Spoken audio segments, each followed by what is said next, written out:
ya está de vuelta en la Estación Central. USACH 94.5, la radio de un mundo que cambia. Bueno, son las 13 horas 44 minutos. Es algo que yo creo que nos ha afectado a todos y a todas, sobre todo a los que tienen hijos, hijas, son profesoras, profesores, están en el colegio. Tiene que ver con la educación emocional. Educación emocional para profesores, educación emocional para adolescentes, para niñas, niños que han estado tantos años y tanto tiempo ya, Lucía, más de 1 año y medio sin poder estar con sus compañeras y compañeros, claro, amigas, amigos, pololas, pololos. Bueno, hay un tema de educación emocional que al parecer nosotros tampoco lo tenemos tan incorporado en nuestra relación diaria y menos en la educación formal. Estamos con Giancarla Amaricio, ella es directora de la Academia Al Mando, especialista en mentoría y coaching, para hablar sobre esto, pues para hablar sobre la educación emocional, un enfoque que busca aplicar educación emocional para profesores y jóvenes. ¿Cómo estás, Giancarla? Bienvenida.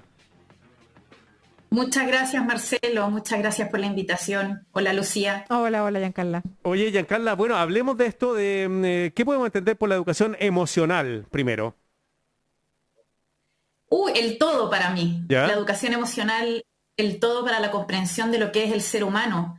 Necesitamos adquirir esas herramientas de que somos muy pequeños y tanto padres, madres como profesores, desde el momento en que nosotros en el fondo nacemos, vamos a un sistema escolar muy temprano y no tenemos esas herramientas. Entonces viene una pandemia y se nos empieza a exigir también desde el Ministerio de Educación incorporar mayores habilidades, mayores herramientas en educación emocional.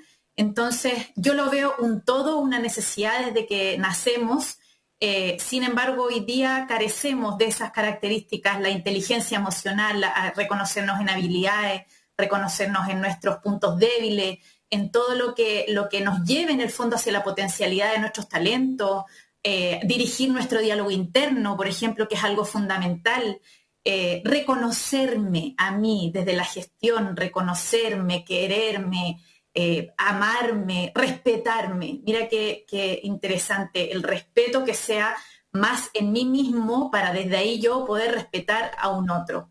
Oye, Giancarla, y yo me imagino que hay tipos de educación también, que no tiene que ver solamente con las experiencias puntuales de cada centro educativo, de cada curso. También hay educaciones que deben favorecer más todo esto de lo que estamos hablando, ¿no es cierto? Y los beneficios que eso trae finalmente a la construcción de una persona. Como el para qué entendemos que nos educamos. ¿Estamos solamente construyendo obreros del futuro o estamos construyendo o ayudando a formarse a ciudadanos, claro, a ciudadanas, a personas con las que vamos a convivir en distintos espacios, no solamente también en el ámbito laboral? En ese sentido, ¿cómo está nuestra educación y qué cambios has podido ver que ha traído también como consecuencia, no sé si más positivos o negativos, el escenario de esta educación a distancia, no presencial, que se ha tenido durante la pandemia? Sí, mira, nosotros es una de las preguntas que hacemos cada vez que hacemos capacitaciones en el fondo en centros educativos, es el ¿para qué educamos? Y es una pregunta que yo se la hago también a los papás. ¿Para qué educo a mi hijo yo permanentemente? ¿Para qué lo crío? ¿Para qué lo creo? ¿Qué es lo que quiero yo como mamá? ¿Qué es lo que quiero yo como educador de mis estudiantes, por ejemplo? Y pucha, lamentablemente no tenemos muy buenos resultados. Estamos transformando niños para una educación del futuro inexistente. ¿En qué sentido? Hoy en día, por ejemplo, tú puedes tener muchos títulos. Tú puedes ser graduado de muchas universidades prestigiosas o de cualquier parte. Sin embargo, ese título a ti no te sirve cuando tú estás ya trabajando. Tú te mantienes en un sistema laboral por tus competencias blandas.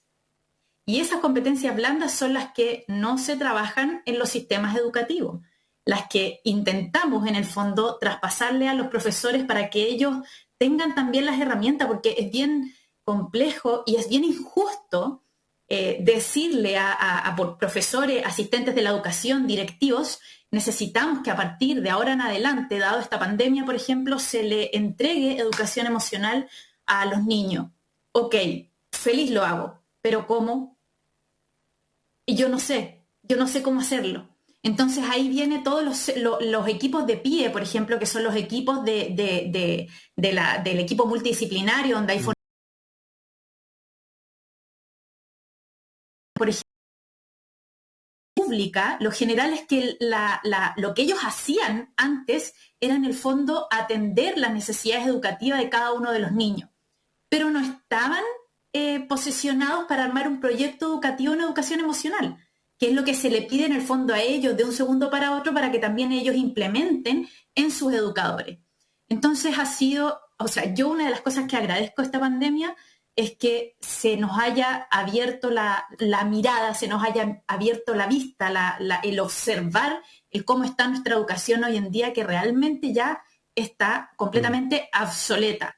¿Y a qué voy yo con esto de estar obsoleta? Fíjense que yo no voy a la materia que les enseñamos a nuestros niños. Yo estuve en una pasantía en Finlandia, ¿ya? Y en Finlandia pasan materias súper parecidas a las nuestras.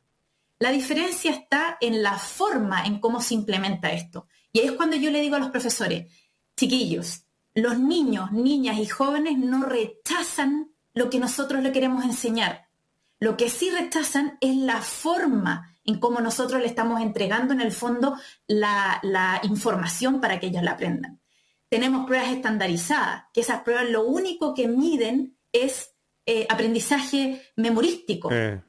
No miden competencias. Y nosotros necesitamos transformar eso para que de una vez por todas nuestros niños, niñas y jóvenes tengan una educación de la que ellos se merecen. Una educación de calidad de verdad que parte por la esencia, parte por la raíz de cada uno de ustedes. Pero también comprendo de que eso tiene que ser gradual. ¿Por qué gradual?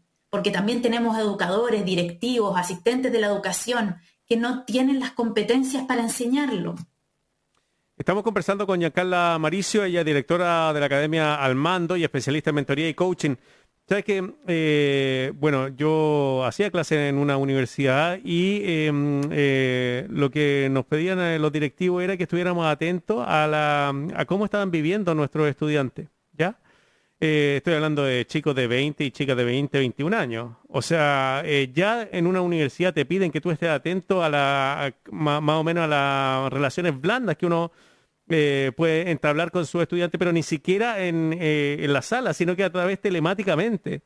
Entonces también como que las empresas o las universidades te exigen una cuestión que uno no está preparado para hacerlo, no tiene los elementos y tampoco te pueden cargar a ti con una responsabilidad de, oye, evalúa a cada uno de sus alumnos si están bien o mal psicológicamente. O sea, yo creo que acá hay un concepto completamente equivocado de las responsabilidades.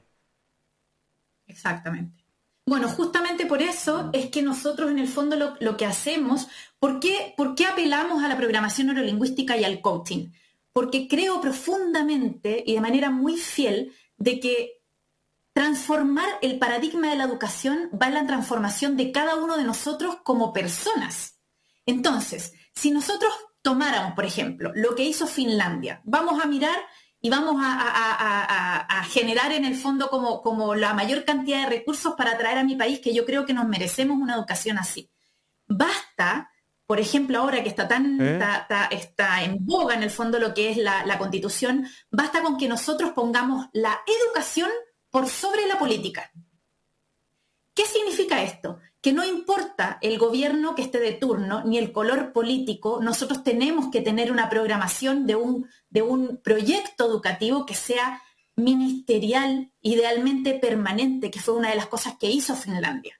Claro, no es que no sea político, es política, es una decisión política. Claro. Te refieres a una política de Estado y no una política de gobierno. Que vaya cambiando en Chile, en todo caso, es así. O sea, en Chile existe eso. Lo que pasa es que no hay una mirada compartida respecto a que la educación pública tiene que ser lo más importante para nuestro país. Y esa es una mirada ideologizada y política, sin duda que sí.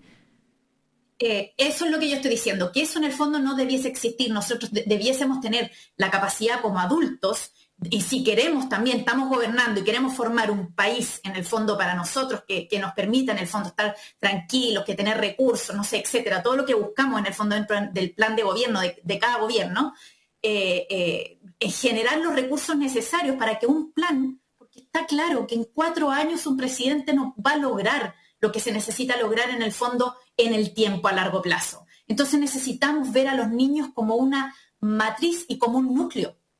Y ese núcleo hay que fortalecerlo. Esos son nuestros niños de la educación pública y ojo también, Lucía, también en la educación privada. Sí. Yo me he topado con muchos colegios por supuesto privados que es la educación no privada, tienen si esto una tiene que calidad ver con que el Estado no asume la educación pública como a la que debiéramos llegar la mayoría de nosotros, como la herramienta principal para formar a estos ciudadanos del mañana. Exactamente. Giancarla, para cerrar, ¿sabes si se está haciendo a nivel, porque se están construyendo nuevos currículum para el futuro, nuevas formas también, a propósito también del paradigma digital, ¿no es cierto?, la transformación que eso va a significar en la educación? ¿Sabes de qué manera es posible este tránsito de regresar a la presencialidad? ¿Cómo es posible encontrar ahí la oportunidad de incorporar estas ideas que, por ejemplo, tú has visto que existen en otros países de formas de entregar educación? Sí. Mira, creemos que, o sea, ante todo lo que los colegios tienen que estar preparados con todas las indicaciones que entrega el Ministerio de Salud. Eso, sí, por cierto, tiene que ser. Y también hay que hacer una unión de todo lo que cada uno de los centros educativos, la comunicación que tengan con los padres. Es esencial, porque en este momento cuando nosotros capacitamos, por ejemplo, niños de quinto básico hasta cuarto medio, nosotros les preguntamos a ellos en distintos colegios, tanto en Chile como en Perú, y todos nos dicen, nosotros sí queremos volver, los niños sí quieren volver. Los que no quieren que vuelvan generalmente son los padres. ¿Por qué? Porque tienen miedo, o sea, es mi hijo, yo no lo quiero exponer, ¿cierto?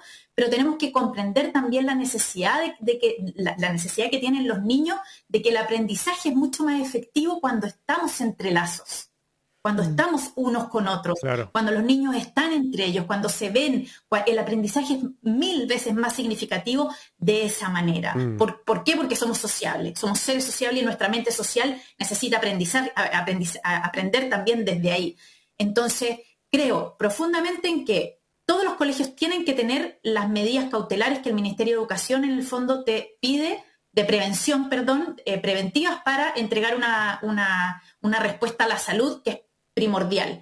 Y después, lógicamente, todos los profesores ya estamos con vacunas y que los padres somos nosotros los que permitamos en el fondo el acceso a esa apertura de ese cerebro social, emocional que nos ayuda a aprender en el fondo de mejor manera. Muchas gracias. Y se previene también muchas necesidades que están siendo no solo sociales, sino que emocionales. Los niños necesitan volver al colegio. Muchas gracias, Giancarla Maricio, directora de la Academia Al Mando, especialista en mentoría y coaching y en educación o enseñanza emocional. Muchas gracias por esta conversación. Un abrazo.